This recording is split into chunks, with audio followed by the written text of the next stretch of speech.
director of the Davis Museum. Thank you all for being here. It's fantastic to see such a great turnout. Let me say, when Tony and I started talking, I don't know, 2 years ago, about an exhibition here, I told him that his time at Wellesley would be special. I must say, this has been special. I like to deliver. So you've all created an extraordinary circumstance here. I haven't heard people talk more about art in such focused ways in my whole life. I think this beats graduate school. This has been intense. Everyone is involved, everyone is talking, everyone has an opinion, everyone's thinking hard. It's fantastic. So, it is an enormous pleasure to have Tony Matelli here, to debut New Gravity, to engage our community with his work. I hope everyone has had a chance to walk through the galleries to see the exhibition, because the figure outside has taken most of the attention over the past few days. It's great to see it in the context of the rest of his work and of the exhibition that we've staged here. So, without further ado, please join me in welcoming Tony Matelli.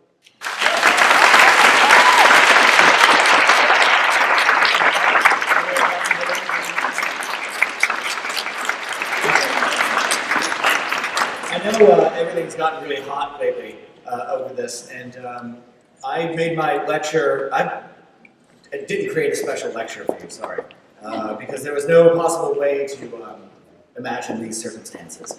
So what I have here is just a normal lecture that I normally give.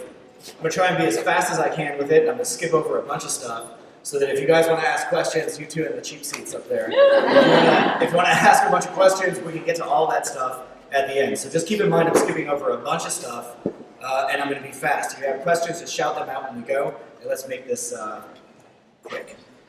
Quick and cool. All right, so this is a work I made when I was in graduate school. And when I was there, I was invested in a certain type of artwork that was designed to think. That was more or less designed to project my intellect. I was pretty invested in that. And a woman at school came up to me and she said, "Tony, you know, your work is so dull. And you're such an interesting guy. How can you parse that? How come these things aren't in line in some way? I think that what you should do is make your work as exciting as it is to hang out with you."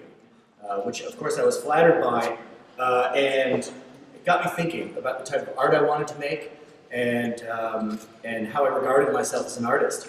And from that moment on, I decided to become almost a romantic type of artist, or at least in that tradition, in a sense. Become an artist who was invested in my emotions, my hopes, my fears, my dreams. And so I would make work that would address that stuff right away and directly. So this is the next piece I made, the next piece after that conversation that I made. It's a sculpture of a cardboard box. It says my name on it, and I stored studio crap in it over some time, and it's called "My Soul Searching Has Finally Paid Off." The sculpture of an open box, and to me this was a kind of declaration. It was a way of saying to the world that that I'm open. I have nothing inside. I'm ready to accept things. I'm ready to take things in. So it was both kind of an acquiescence and a declaration at the same time. I consider this my first self-portrait, of which I've made many since. This is a work called Squalor, and it's a bronze cast of apple core. I was very interested at the time in how shitty a piece of work could be, a piece of artwork could be, how minimal, how little it could be, how diminutive it could be, but still contain big ideas. And also I was interested in this idea of mistaking a work of art for something else. I thought that there was lots of power in that. I remember seeing Dwayne Hansen when I was a kid, and there was a sculpture of a janitor in a museum. And I was looking at all these, like, there's a terrible Alex Katz here, and some other things, and I was looking at those other things, and I saw that Dwayne Hansen, and I was startled by it at first. And then I got to look at it and think about it, and what that work did to me was, it embodied the idea so directly of what it was, a janitor, which is supposed to be unseen in museums. The labor behind a museum is supposed to be invisible. So this made something invisible visible, very palpably and very directly. It made all the other things in the room feel like stage props. It made them feel somehow artificial to me, or just like propositions. But this other thing had real, visceral power. And as a kid of, I don't know, maybe I was 9 when I first went to that place. That stuck with me. So a lot of this work that you'll see is in that spirit, especially the sculpture outside. This is called Prank. And along that vein, this is called Bag of Shit on Fire.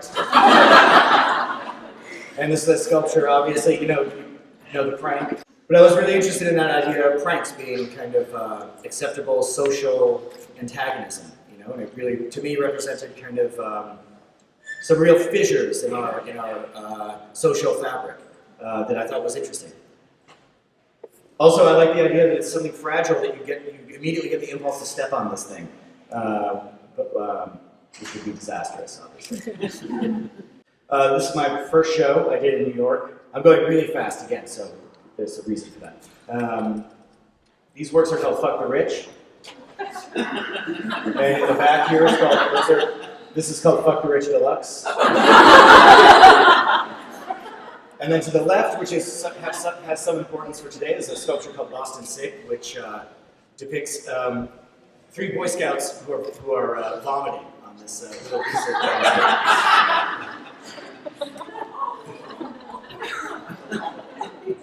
Adolescence has some interest to me, you know, that moment when you're just becoming independent, in a sense. And Boy Scouts is all about that, right? It has all kinds of trials that you go through to become a man, let's say.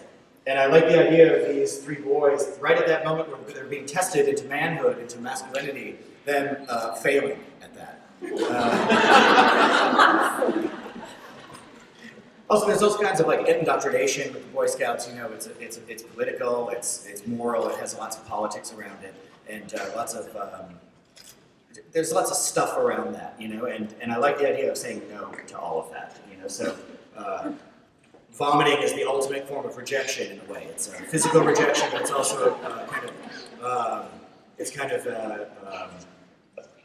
I don't know, a metaphysical rejection in a sense, so the metaphorical rejection.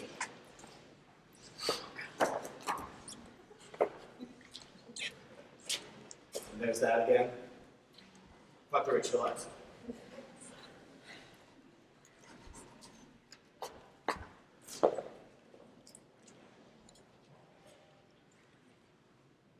This was a gallery show, and none of these sold for some reason.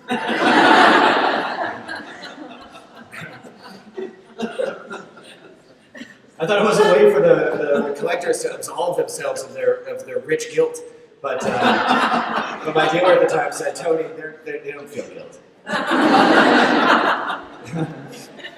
This is the next thing I did after that show, and after I was finished with that show, I was in the process of now fulfilling the editions that had sold from that show. So what I felt in my personal life is that I was just kind of, I didn't have any new ideas that were coming to me, you know, like nothing was occurring to me. I felt kind of dumb.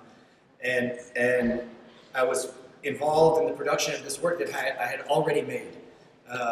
So I felt a little bit zombified, you know, I felt a little bit like I was in a trap. And so I wanted to make a sculpture that addressed that addressed just going through rote motions, you know, being in this trance, just doing the stuff.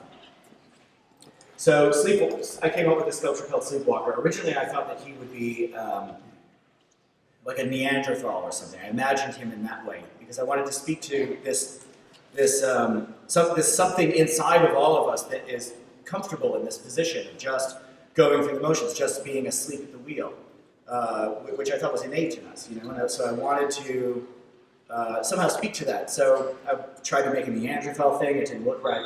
So I eventually came up with this, and this speaks to that interest in kind of late adolescence, early adulthood. This is a person who is a sculpture of a young man, maybe 25 or 22 or something like this. So to me, it was important that he be that age, you know, because that's the age when you need to be making vital decisions. And this is a person who is not making any, who is lost, who is isolated, profoundly isolated. So that's the initial Sleepwalker. This is the first one. And he was designed to be inside.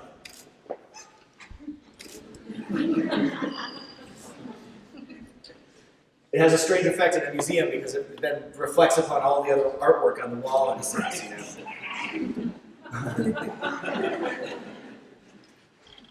So I was commissioned by the Public Art Fund to do an outdoor sculpture.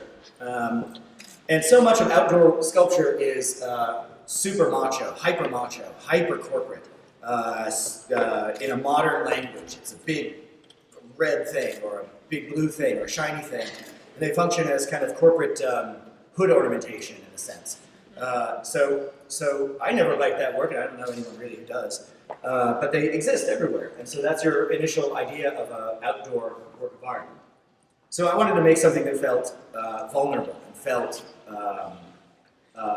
fragile and felt mobile too. Something that you could see maybe in multiple places. So I proposed to New York that I would do this sculpture of a seeing eye dog, or I'm sorry, a lost dog, a stray dog. It would be in 3 locations. There would be one downtown, one uptown, one in Brooklyn. So if you're in the bus and you see one, maybe 1 month, and you see another month, then you know that this dog is really hopeless. You know, it's super lost. And there's no other, there's no more responsible dog than the seeing eye dog. And the seeing eye dog also implicates its blind master. So with this sculpture, you have the seeing eye dog who is lost, and also it implicates by not even representing its blind owner. So I didn't have the budget to do it in 3 locations, so we only did it in 1 location in Brooklyn. But in Belgium, I did have the budget to do that. So here's one,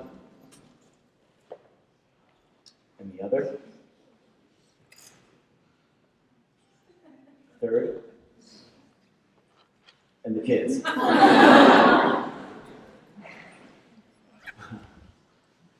So many kids just riding this thing like an amusement park. They asked me to do another public art piece, and I decided to just do a sound thing. I did a fictional party, a fake party, and all you would hear is the sound like it's coming in the city. You know, you would hear it coming through a window, and as you're walking down the street, you would hear that sound, and you would try to find the party. It doesn't ever exist. It's a phantom party. And it's kind of like a utopian space. It's an idea. Parties, good parties, are special things, and you can't plan for them so well. They just happen. The same way like a riot happens. It just happens, and you can't orchestrate it. So I saw this as a kind of the temporary autonomous zone of total pleasure that you can never really get to. I decided to get rid of the idea of using the kind of Neanderthal sleepwalker and went just with a chin, which I think works pretty well. And so this is the first project I did with Lisa Fishman, which was in Buffalo, New York. And she invited me to come to a project in a beautiful space, really, really tall, gorgeous space with a small footprint of maybe 25 feet square, and a very low budget in a short amount of time. And I thought to myself, there's no way that I could possibly compete with this gallery. It's just too beautiful, it's too tall. Anything you put in is going to be dwarfed by the space. So I decided to not even try and compete with the space and just kind of lowball it. So these are all sculptures of weeds. And again, this is sort of in that spirit I was talking about before, the spirit of representation, where initially you see the thing for what the thing is. You know, before you understand it as sculpture, you see it as an object. You see it as a weed. You don't see it as an object. You see it as an actual weed. Initially, it doesn't last long, and then you understand it as sculpture. But that's a very complicated moment where you understand something as one thing, and then a few seconds later, you understand it as something else. And I think that that's a very complicated and interesting art experience. The similar art experience that is happening outside with that figure. So that has a lot to do with a lot of this earlier work I was making. So here's a good example of that. So these were made out of various plastics at the time, and later I switched over to bronze. These are all called weeds, by the way. This is an invite for my next show. And so finally I got to show that self-portrait in the front, and there's another self-portrait in the back. It's called Total Torpor Mad Malaise, and there are some faxes on the walls here. So this is a kind of, thematically this has something to do with the sleepwalker outside too that I'd like to address, and it's this idea of a kind of anxious male anxiety, let's say, a kind of masculinity in crisis sort of thing. And so this is a sculpture I thought was a little bit addressed that somehow. And I'm trying to keep this relevant to the debate that's going on around that piece outside. But I think that there's an anxiety and a tension in some of this work that really exhibits a kind of I don't know, anxious masculinity possibly, especially with the figure outside who a lot of people for some reason have been describing as schlumpy, which I think is unfortunate, but this is the invite for the show, which is really good. I'd read it to you if I could see it from here. I can't actually. Okay, I'm going to read this to you. This is the invite for that show, and it goes like this. I hope all is well. It's a letter to my dealer at the time. I hope all is well and that things are proceeding as planned. Things are extremely complicated. Nothing is getting done according to plan. I'm running out of money and rent and other bills are now past due. I'm extremely frustrated and simply I want to cancel all my future plans. This is not the image I want to project to you, but I feel like everything is coming undone. Please excuse my apologies for my complete lack of professionalism. I know we had huge expectations for that show, but frankly we're going to have to save that shit for the next show. Next year maybe. To be honest, I've been sorely disappointed in the help you have given me. You could, however, make it up by sending me a few $1,000s to get my feet. America is killing me. I really think in the next year I'm going to disappear in the fucking hills. Where there are no rich people. This is the real problem, my proximity to rich people. It fills me with greed and self-doubt. This is a terrible combination, total hunger and no real belief in my ability to obtain food. Really, this is it. I'm starving and feeding upon my own flesh. I'm eating myself alive. Or you're eating me alive, something. All this shit makes it really hard to think. You know, the pressure is killing me. And the phone calls don't help, by the way. I became an artist to be free, and now you guys are running my fucking life. Anyway, this is really tough for me. My emotional state is really sad, and I feel terrible. This is real European emotion. I'm not. So here are our options. You go through I list out the options for the show. Sorry for the drama. Let's talk as soon as possible so we can work these things out. I know I've waited to the last minute. It's hard for me to deal with my problems. Call me first thing in the morning. So that was the show. That was the invite to the show that had these kind of. This is hard to talk about. Let's skip it. This is another poster that was made from a sketch for the show. This is the German version of this sculpture called Tony Matelli. There's a Swedish version and a German one. The German one was browner.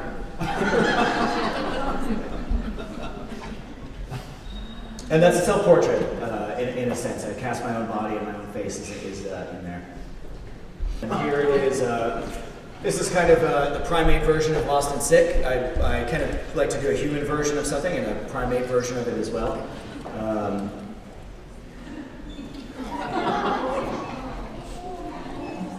Another version of that show that I did with Lisa.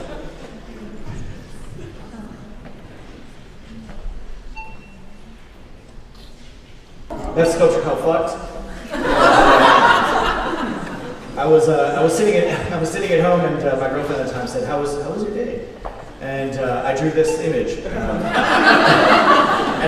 I was planning for a show, I had no idea. So I looked at that thing, and I was like, "Oh, well, there's the idea. That's how you do it." And in this show, this is really close to the entrance. So when you walk into the museum, you see him right away. And then way off in the distance, you see his arm laying on. So this gives a kind of forward motion to the figure that is really deliberate and hopeful. He's gonna make it.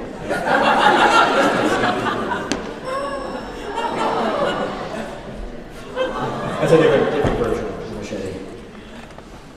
And then this is a drawing for a piece called Fucked Couple.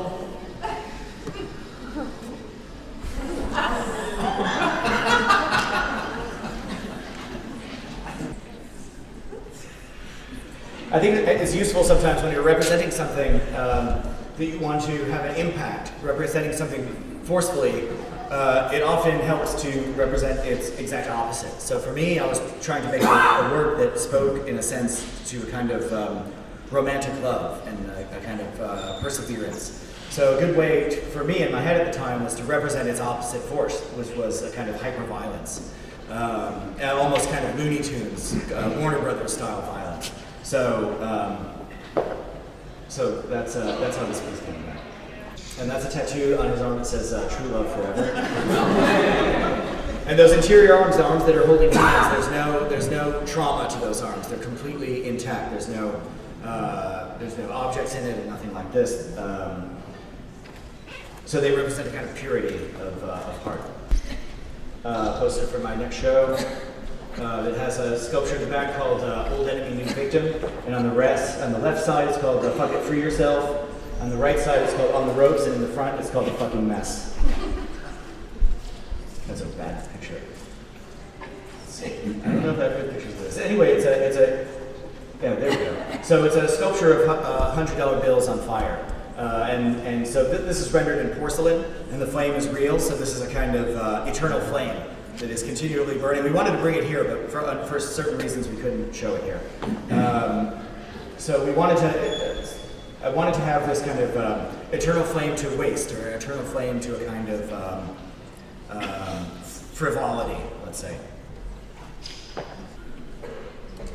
That's painted bronze. It's called "The Fucking Mess," and this has some relation to some of the works upstairs. That's the big version. Some details. That's called "On the Ropes," and that's a sculpture. That's a prayer plant. I don't know if you guys know what that is, but it's a certain type of plant that does a very unusual motion at night. So it kind of mimics a kind of human prayer emotion. So I thought that would be the best plant to depict virtually dead. This is called "Old Enemy, New Victim."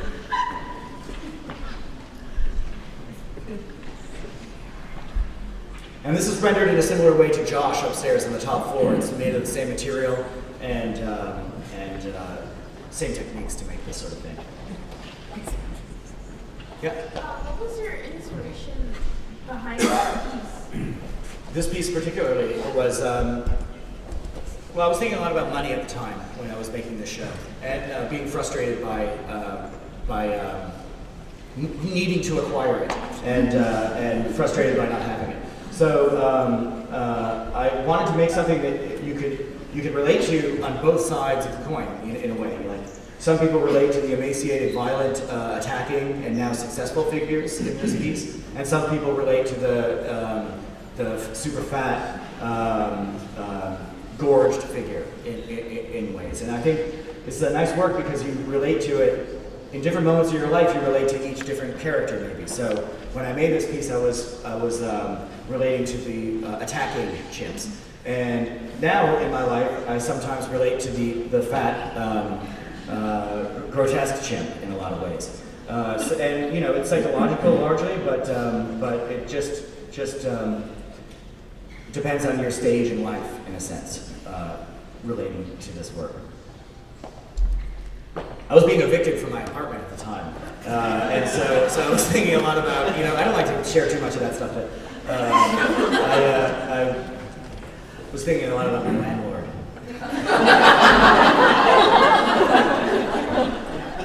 I think this is called "The Old Me," and this is the poster for that show.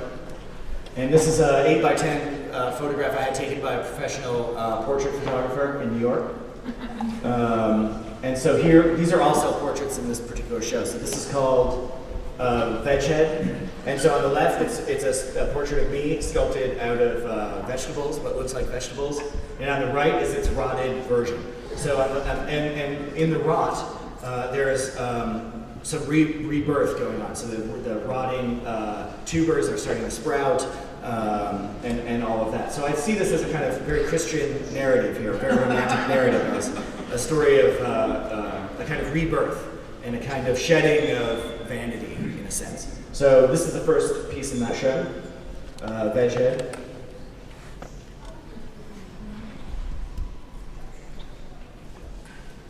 That's a different version of Veg Head. And here is the old me, a detail of the old me, using the same technology as the Fuck It, Free Yourself. This is just a set of headshots on fire. Also made in porcelain, so it doesn't, the paper is not the fuel, obviously, so it stays there lit for a long time. Veg man, double veg man, so same thing, rotted, or fresh one, rotted one. And this is Meathead, same deal. Go through this quickly. This is a show that has a lot of different works in it. Go through it quickly. There's the double Meathead, so fresh portrait of myself on the left. And on the right, these are all painted bronze and various materials like that. And in the back, you can see the female sleepwalker there. Always wanted to make a female version of this sculpture and just never got around to it. Now, finally, I did. And in the front now are the bronze weeds. So the bronze, the weeds are now being made in bronze, a different material, and kind of a little bit easier to work with. This is called Yesterday, these pieces. And these are all painted bronze as well. This is called 99 cents. These are coins that float in the water. So I was thinking a lot about like a wishing well. Maybe you put a coin in the well and it falls to the bottom, and you have a wish. When it hits the bottom, that's the wish kind of happening. And so these coins always stay on the surface. They never consummate that desire. Called Glass of Water. That's Josh, who is upstairs. You'll see him in a second. And I started making these mirrors to go, when I conceived of Josh, I was thinking a lot about lightness and a lot about shedding obligations, shedding burdens, shedding beliefs, and shedding material in general. And also shedding subjectivity and personality and all of that. Wanting to be someone else maybe, wanting to be empty. And I thought these mirrors went really well with the idea of Josh also, because the mirrors are, a clear mirror is all about a pure image of the subject, which is you, a pure fidelity. And my mirrors are covered in layers of dust that appears that people have dragged their fingers through and written profanities in and dragged their names in and drawn pictures. So in my mirrors, you're seeing yourself through the history of all these other people, and also through just the history of time and dust and decay. And so he and the mirrors and Josh had a nice kind of resonance together. This one's in the show upstairs. It's called Hand. These are called The Idiot. These are painted stainless steel. And they're heads made out of beer boxes. You know, and here's a sculpture called Arrangement, and you'll see this upstairs. You'll see something a lot like it. And again, this is a simple inversion. I think goes really well with the lightness of Josh. These are various rope sculptures. You also see a few of those. And here's a sculpture called Window. And you'll see a whole room of these downstairs. I wanted to say quickly that downstairs has a different feel than upstairs. Downstairs to me is all about a kind of frustrated object. The mirrors downstairs are frustrated because you can't see clearly in them. The windows are frustrated objects because you certainly can't see through them. And then there are wall rubbings in the little side hallway, which are essentially extensions of the windows. So the windows become walls, the walls become decoration, the mirrors become traces of other people's subjectivity and not your own. So downstairs is a kind of heavy mood. The works are heavy. They are monoliths in a sense. And then there are images of walls, which are confines, just like these windows become. And then upstairs is light. The ropes are floating, the figure is floating, the flowers are floating inversely, and it's also the top floor, a beautiful sunlit place in the day. And then through that window on the top floor, you'll get to look down and see Sleepwalker through that very top window.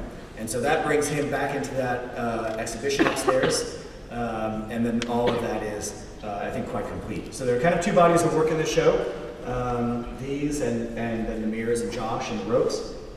But I think really work well together, incorporating the architecture of this weird building. This one's here, they're all here, all the windows I ever made are here. So now you can ask me a bunch of questions. I'm done talking about that stuff. If there are questions, Red Hat. Hi. Hi. So I'd like to know a little bit more about the location choice for the Sleepwalker. Did you choose the location for the piece? If so, why? And if not, how do you feel about the current location? I did choose a location. It was a collaboration between me and Davis. And we wanted, I thought it was necessary for it to be seen from inside the exhibition. You know, so there are only a couple options. There aren't any windows in here. And on my space, there's one window upstairs. There are kind of some side windows that didn't really pose any viable options. Plus there are some regulations we had to deal with. You know, we couldn't put it in the middle of the field because people play sports there. Couldn't put it too far out because no one would see it at night. So that we were limited by some logistical concerns. But my main importance was to be visible through that top window, because what happens in that moment is you have a mirror here, sculpture, mirror painting, and the inverted flowers, which is called arrangement. So that's in that room. And then you approach the window and you see this figure cinematically from the distance, 5 floors up, stranded in the middle of this vista, this snowy landscape. And I think that it amplifies the empathy one would feel to that figure. He's lost. He's profoundly lost in that landscape at that point, because you're 5 floors up and you're warm. And you're seeing him so cold and so desolate and so displaced, and in from my perspective, vulnerable and fragile in that big landscape. So I really like the cinematic experience of seeing him from up there. And really just the basic fact that you can experience him through the window of the museum. And not to seem too nerdy about it, downstairs there are opaque windows, and then I think it's great that the final thing you see in the museum is looking through a window at this final sculpture that is utterly out of place. So that was the thinking on that. Can I follow up? Yeah. How do you feel now with the current student reaction to the location? I feel fine about it. Let's go down here. I think your relationship with reality is superbly expressed. Do you feel anytime in your career any pressure to conform? Because obviously some of your pieces seem a little bit controversial to some people. No, conforming. Our world's not really that kind of place, it doesn't seem. I felt pressure to make things that were less expensive to make, maybe, No, I've been good at resisting that, and I don't think anyone feels that kind of pressure, really. It just doesn't. I don't think it really works that way. And really, I am not a provocateur. I think that they're in the larger landscape of the art world, so I never really think too much about that. I don't think too much about that. Back there. So first, I want to note the irony of you coming into our home during this controversy and talking about a crisis of masculinity. When in our home you have put a representation that causes many of us extreme pain and discomfort, has made many members of our community feel very, very unsafe. When we expressed our anger, you and those representing you justified the statue on the basis of art that provokes discourse. But you don't need to patronize us by telling us what art does. I can't speak for anyone but myself, but as an artist, I can say that what I know about art is that art is power. Discomforting art is vitally important when it challenges dominant understandings of the world. But the discourse that your statue has created is a result of it playing directly into the structures of oppression that many members of our community experience on a daily basis. It is not dialogue. It is not dialogue that the statue has created. It is pain at seeing the conditions of our lives replicated. This is lazy art, and it, alongside the administration's response, betrays a profound lack of empathy, and I ask that it be removed as soon as possible. That wasn't a question.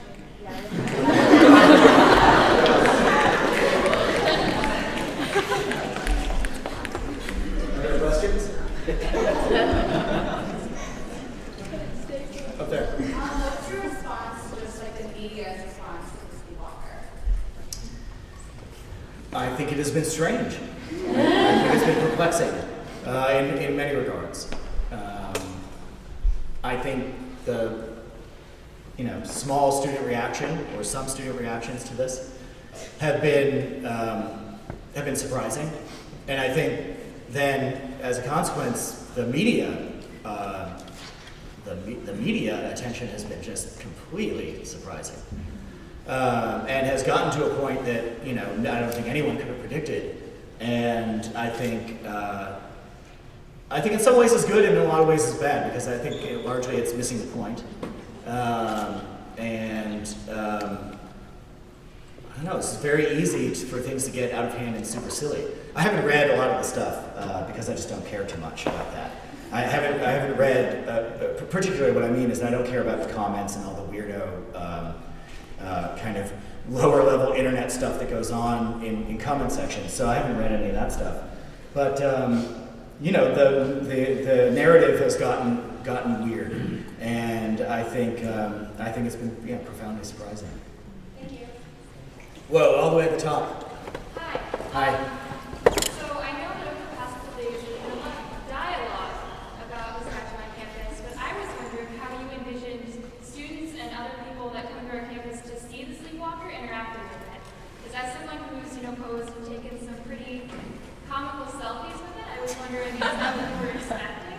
And is that what you wanted from the piece? Well, when you put something out, it's difficult to predict what's going to happen, and maybe to the earlier comment, I'm not in control of anyone's subjectivity, I can't predict that. It can't be expected that I would predict such a thing. In some ways, it shouldn't be expected that I would predict any of these reactions. But of course, I thought people would be taking selfies with it. I've seen hundreds of them. And I assumed people would think about it similarly in the way that I think about it, and also deal with it playfully, which they have been. I thought that it would get a lot of attention.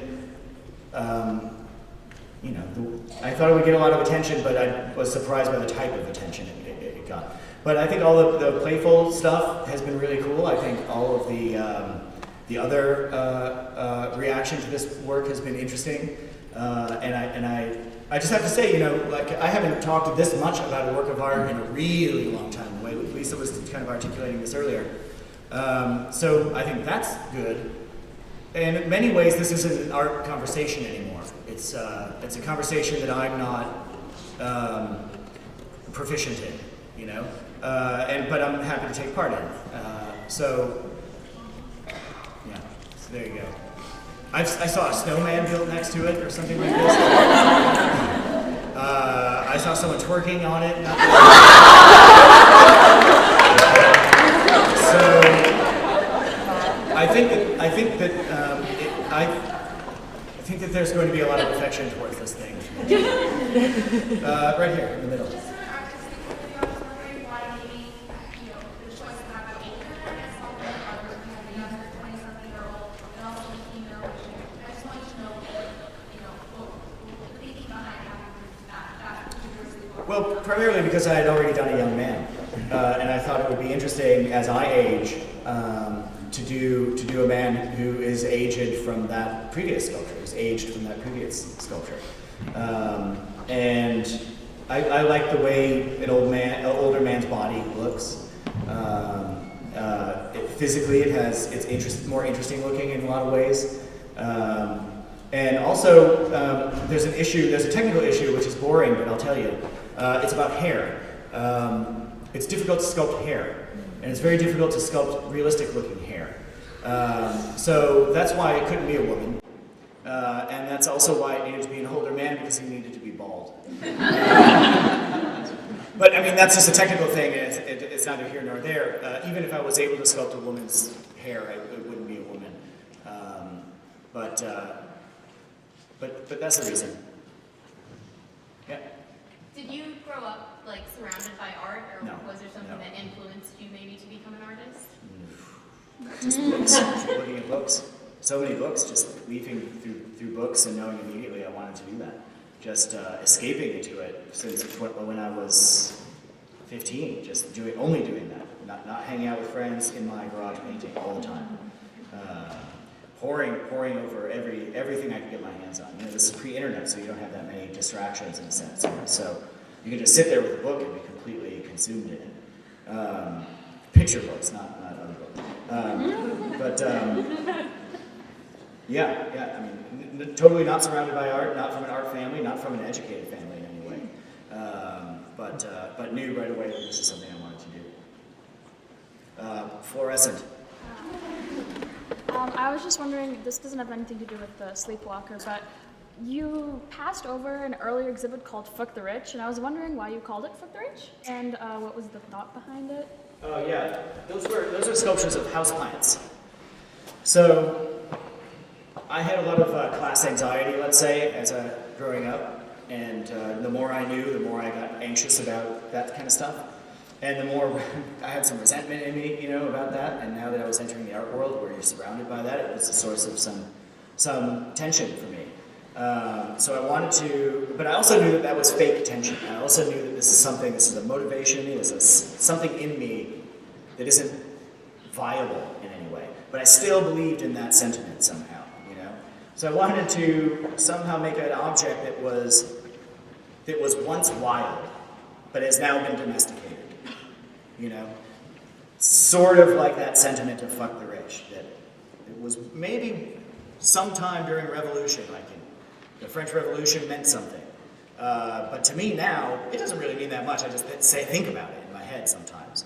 So I wanted to create an equivalent object somehow. You know what I mean? It was a little harebrained, and a little convoluted now that I look at it. But that's what that work was trying to do. It was trying to just speak to the cultivation of something wild, something primal. Here. I think one of the student comments in the paper about the sleepwalker had something to do with the reason that the sculpture was frightening to her was that it was so realistic. Mm-hmm. And I wonder if you could talk about the realistic aspect of your work. Almost everything that you showed us looks so similar to something else that you could almost mistake it for being that thing, with one exception, and that seemed to me to be the Boy Scouts, Mm-hmm. where it's very clear that those aren't static people. They look, there's a more caricatured quality to them. So what drives you in some cases to go all the way toward, I imagine, making something look as realistic as possible? Yeah, well, like I was saying earlier, it's that friction, that tension between understanding it as the thing and then understanding it as artwork, rather than understanding it as artwork first. A painting can almost never do that, because a painting is always there. You always understand it as a painting. Well, it's a painting of, even no matter how hyper-real it is, you always understand it as an art object, because it's always in its place. What to me is so exciting about those other things that, like say a weed growing out from the corner, is that, first of all, it doesn't belong there. Second of all, it looks almost exactly like the real thing. So I was interested in that experience of that pure communication between the idea of that thing directly coming to the viewer without any art interference, And that can last a couple seconds. It can last a week, like this has. It can last a millisecond, for an educated art viewer. But still, there's that moment where you're a little taken aback, and it's at that moment that communication, I think, can happen really fast, and you can have a fresh interaction with something, even brief. And I think that's important, and that's a crux of a lot of this work. Not a lot of the work that you'll see tonight, but a lot of that past work. That's kind of the spirit. Why not the Boy Scouts? Why does that?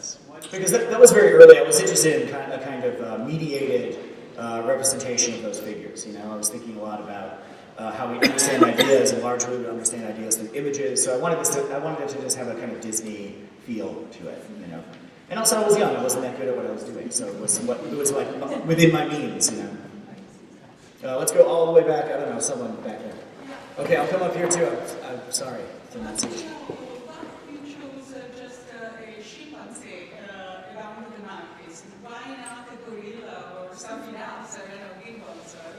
Yeah, because it was because the chimp has the closest DNA to human, right? And a chimp is always used in advertisements as a replacement for humans. And Noam Chomsky tried to teach sign language to chimps, and the Russians said chimp in space is always the stand-in for humanity. So to me, it was almost a ready-made choice. For me, it was simple. I didn't even think of it. Up here, someone had something? You. Okay, let's hear it.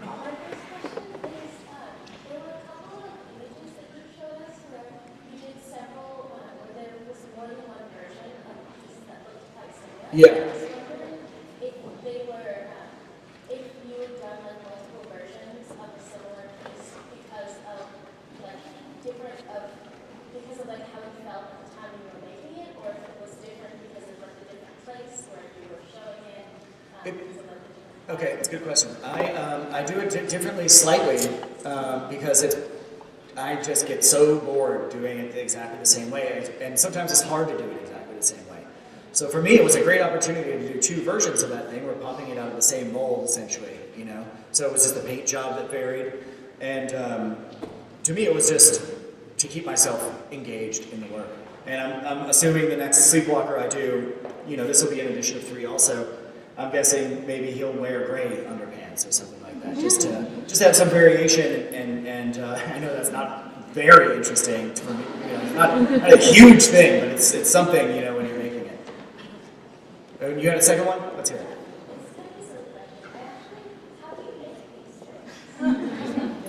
That's a long conversation. That's maybe for a different time.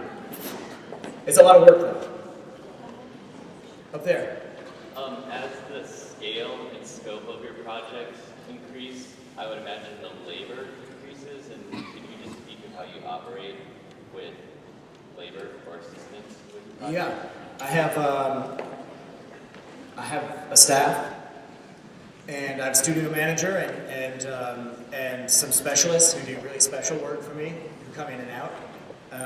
But you're right, the scale of some of these things, and to get the amount of work done that we need to, there just obviously have to be people around. And clearly I don't pour bronze at my studio, so there's, you know, naturally a foundry that does that stuff, and, you know, the guy with the laser cutter does that stuff. So we farm out some of the work, but most of the stuff you see here was all put together in my studio, was all fabricated in my studio, under my supervision, obviously, my studio manager's supervision, you know, under the 5 people who work there. Which is a weird way to work, you know, but it's become supernatural, super normal to me. Yeah.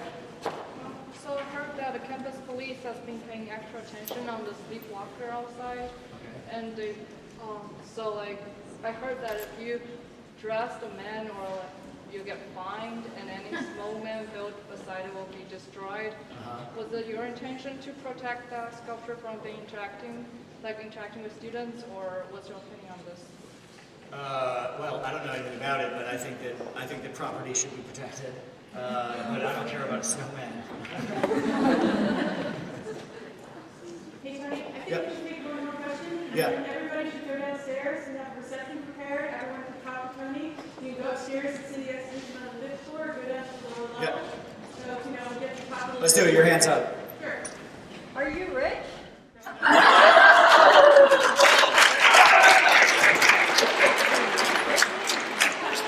In so many ways.